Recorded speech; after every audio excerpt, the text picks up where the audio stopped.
Hi, everyone, and welcome to Carmen's Corner. Our guest today is Eva Marie Everson, and we're here today. We're going to talk about two of her books that she had published in 1 month. Congratulations on that. Insanity. Was it? I bet. We'll talk about that in a little bit. Okay. We're going to talk about Eva Marie's book. It's an as told to or with book. I don't remember what they call it exactly. With LeeAnn, Jefferies, and the Bipolar Experience. This is actually the first nonfiction book that I've covered. I was super moved by her story. I've had experience with people in my life, not in my family directly, well, probably in my family too, although we didn't know it then, my father, but with other people in our lives that are bipolar and have suffered some of the things that she suffered. But tell us a little bit about the bipolar experience. Okay. Well, this is the story of LeeAnn Jefferies. She is a very dear friend of mine. She was an international model with the Ford Modeling Agency. Just one of the most beautiful women you'll ever know, inside and out. Obviously out because she's a Ford model. Right. But LeeAnn was diagnosed at an early age with bipolar disorder. She had gone through shock treatment. She had been institutionalized. At one point, there was doubt that she would ever, live a life outside of the institution. But she had this remarkable moment where a light came into the room where she was in the institution, and God just basically spoke to her and said, "You will live your dreams." Yeah. And even though she had to deal with her bipolar disorder, she began to live out those dreams. Unfortunately, at some point, she decided to push the diagnosis under the rug, and she played a very dangerous game with that diagnosis, and just tried to live through the insanity of bipolar disorder. Not that she's insane, but the insanity of bipolar disorder without medication, right, while working as a Ford model. And after 16 years, that little tightrope she was walking on pitched, right, and she came tumbling down to earth. And it has had devastating results for her from a medical perspective. But once she got through the initial recuperation of that, she determined that she wanted to tell her story and right, hopefully to stop the stigma so that other people like herself can say, "I'm bipolar, I take medication, but this is my dream. And I still want to achieve that, and I can still achieve that." That's right. On purpose, she wanted to write the book. Yeah, it's pretty common too, isn't it? Going back to your statement about her tightrope, it's pretty common for bipolar people or who have the disorder to decide to go off their medication, isn't it? It is, yeah, because again, this is a mental illness. So the brain tells you, you're fine, you're great, you don't need this medication. Right. And of course, I mean, that would be a marvelous thing, especially for anyone who, has to dole out the cash for the medication, or who doesn't like some of the other side effects or some of the side effects of the medication. So, and then the brain just begins to say, "Oh no, you're fine. It's everybody else who's wrong." And they stop taking the medication, which of course is absolutely devastating thing to do. Right. How common, in LeeAnn's experience, she was institutionalized, as you said, and she experienced shock therapy. How common, electroshock therapy, how common is that in today's managing bipolar disorder? Yeah. I don't know how common it is today. I think it is less common today. I think that they still do something very much kin to it, but not necessarily to the degree that LeeAnn went through. And myself as a nurse, because that was my work, that was the career that I went into after high school. I went into nursing, and I remember being in the room when during my training at a mental institution in Georgia, where electroshock treatments were given. And I mean, even to this day, I was later in my teen years, and here I am almost 60 to this day. It's almost more than I can talk about. It was just the most gut-wrenching thing I have ever seen. And I cannot imagine having to go through that. But LeeAnn went through that many, many, many, many times. Yes, Yeah. you talk about that in the book, and that was one of the things that was really difficult to read, and especially this is why I chose the setting that you see me in today. I'm in Kauai at my daughter's house, and she has this on her wall, this kind of little mural, and she's got the empty picture frames, and that was one of the things to me that was symbolic of what LeeAnn went through. She said she lost her memory. Yeah. Tell us a little bit about that. Yeah, she's lost a lot of it. So when I wrote the book, of course, I had to go back to what she could remember, and then also talking to her husband and one of her adult children to get some of those things from them that she simply could not remember. And also in the process of writing, we had issues where she would get time frames mixed up, and then she would say, wait a minute, that didn't happen until later on. Mm-hmm. So then we have to kind of push back a little bit. Mm-hmm.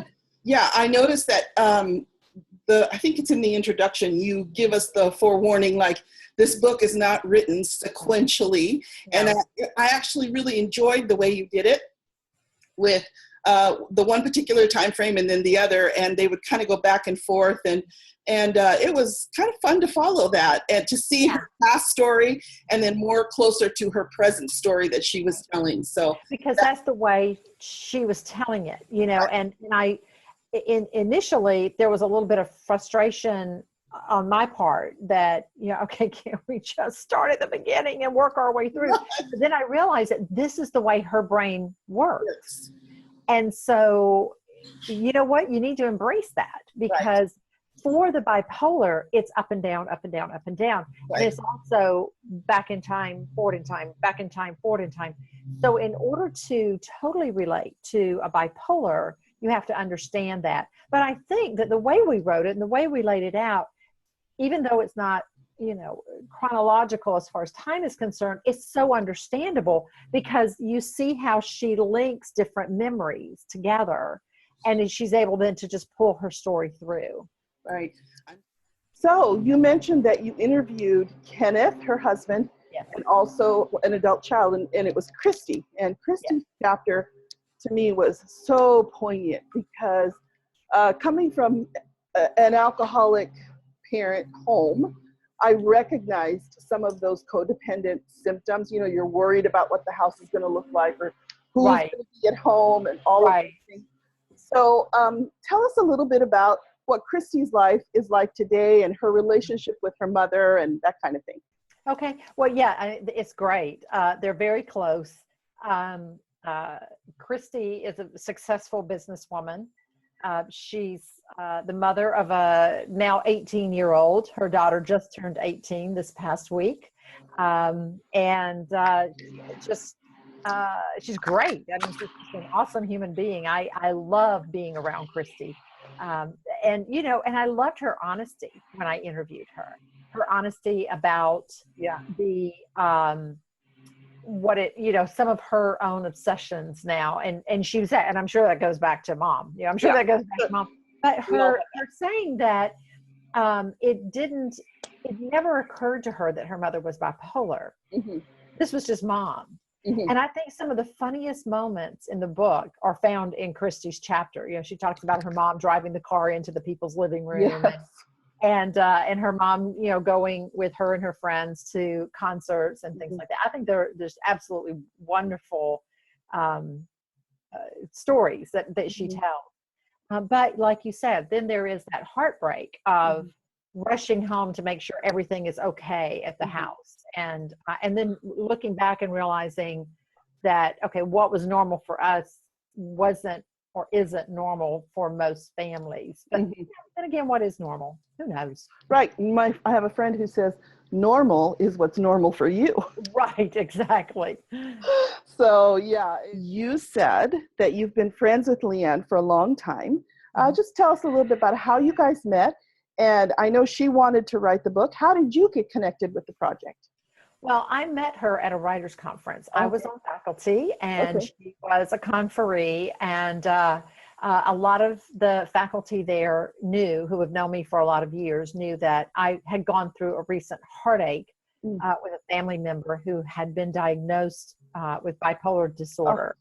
And it was almost more than I could stand. Mm. There was like I said, there was a tremendous amount of heartache that was wrapped Mhm. around it. And sat down with me, and the first thing she said was, you know, I was a Ford model, and she opened up her portfolio, and I recognized some of the photographs, some of the ads. And she said, but I'm a bipolar. And as soon as she said that, I kind of fell back in my chair and I started to cry. And she said, you know, I need to tell this story, but I'm not a writer. And I said, LeeAnn, I am a writer. And the thing is that I have a story I cannot tell because it's simply not mine to tell. This involved a child who had been diagnosed with bipolar disorder. So I couldn't tell this story. And but I could tell your story, and possibly between the two of us and together we can make a difference. Our thing is we have to stop the stigma of this disease. We have to. It's ridiculous. You know, you're not afraid to say I have cancer. You're not ashamed to say I have a cold or the flu or pneumonia or any other disease. You're not ashamed to say I have diabetes. You know, why are we ashamed to say that our brain needs a pill? We have to stop this. Exactly. So who should read this book? Well, I think first and foremost, those who know someone or love someone or both with bipolar disorder, or who they think may have bipolar disorder. And then secondly, of course, the bipolar. Anyone who believes that just because you have this diagnosis of bipolar disorder, it means that your whole life has to go on hold or that you will not live out your dream. LeeAnn is proof that you can live your dream. The problem is that she lived out her dream without acknowledging bipolar disorder. So hers is the, you know, don't do what I did. But if you do what I started off doing, you can still achieve this. And I think that's the important thing. I loved it toward the end of the book when she was saying it's imperative that this story is told. It's all about, you know, getting yourself to a doctor and taking your meds and, you know, thus and so. And just her whole reason for doing this. It's not about, oh, look at me, I was a Ford model. That is such a small part of the story. Yes, that is what she accomplished, but that is also where she did that, oh, I don't really need this medication, this is going to put weight on me kind of thing. And she ended up paying the price for it. Right. And I also think another greater part of the story, I don't know if it's greater, but a part of the story that really spoke to me was the support that she had, the support network that she had. She had a husband committed to her. It's amazing. Oh, amazing, I mean, I've known people that, you know, have abandoned others, and you know, families also need help. So did Kenneth get any kind of help or support for himself for what he was going through? Yeah, that's a great question. And I do believe that he did. That's not something he and I have ever talked about in any detail. However, I do know that he spoke a lot with her doctors and their pastors about what was going on in their lives. And they were his support unit for him. Family didn't always understand. You know, the mom and dad, you know, that they didn't always understand, sisters and brothers, that kind of thing.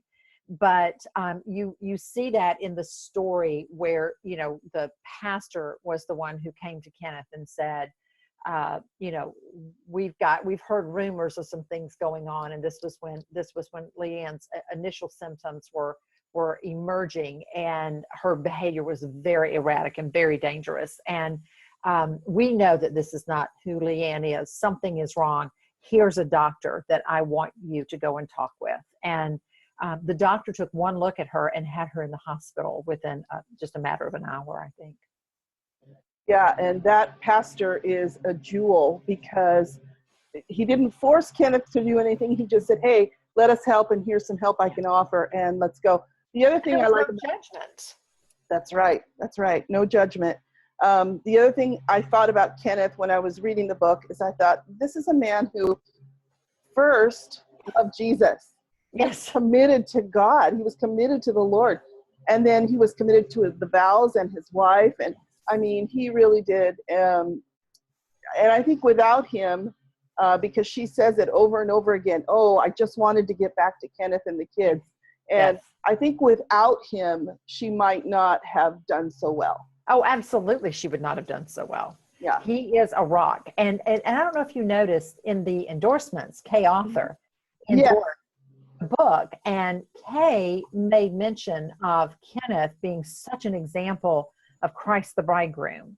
And Kenneth makes sure she takes her medication. Again, that's part of the issue, you know, is that not wanting to take the meds or forgetting to take the meds and that kind of thing until it's almost too late. He makes sure she takes her meds. He makes sure she eats right and that she sleeps enough, and that if she starts to get very stressed out, that she finds her comfort place. He's just such an amazing man. Truly is. The partnership that they have that makes the whole thing work for her, which I think is wonderful. And I'm so thankful that you told her story. I know that I kind of started seeing bipolar disorder come into the media. Remember when they had that series Homeland? And that wasn't a series everybody would watch, obviously, but she had bipolar disorder, and they really showed what Carrie went through and her ups and downs and that kind of thing, and if she didn't take her meds. So I think that started to push it into the media, and I think this book is going to help to get the word out in the Christian community at least. But I think this is a crossover book. I don't think it has to be just for Christians or believers, even though this family was. So anyway. Right. Yeah, I mean, LeeAnn says, you know, that Christ has been her anchor. God has been her anchor. But, you know, that's her, and that's not what this is about. Right. It's about the disorder. Acknowledging that you have this disorder, getting to the right doctor, getting on the right medication, understanding that your medication will change off and on over the years as you grow older and your chemistry changes. And just, if you know, the first step is in acknowledging this monster, and it is a monster. You know, again, like I said, I mean, we don't hide our cancer, we don't hide our heart disease, we don't hide any of these things. Why should we hide this? The brain is just one organ in the body. It's just one. That's right. And praise God that he's given us the ability to help with this situation, so someone doesn't have to live debilitated by that brain injury or the brain disorder, whatever it is. So yeah, so thank you for sharing her story. I really enjoyed it. I thought I cried at times, I laughed at times, and I love the fact that you talk about the whole family, and the fact that LeeAnn really did have a goal for her life, and she achieved it. If you're anyone who's listening, if you're on Facebook, she has a closed Facebook group for those diagnosed with bipolar or those who love someone with bipolar. It's a wonderful place where, you know, these people get together. You know, I'm in there as well, because not only because I love someone with bipolar, but you know, just to supervise and watch over and listen to what some of these people say when they are crying out to each other for help, and how they rally around each other, and the way they say, you know, has anyone tried this medication? Oh, I have. It really did work. Oh, I have. It didn't work, but this is why, because, you know, this in my chemical makeup or whatever. It's just, I love the way they're pulling together and talking about the fact of it. It's just a fact. Oh, and that's so true, because once they get, people who have an illness get more comfortable talking about it, not just with each other, it will go out, and they'll talk to others, and they'll be comfortable in their own skin. And I think that's awesome. What an amazing group that is. That's really, I can congratulate her for me. That's amazing. And if you just go into Facebook and type in the bipolar experience, you'll find it. Perfect. Awesome. Well, thank you so much, Eva, for being with us today and chatting.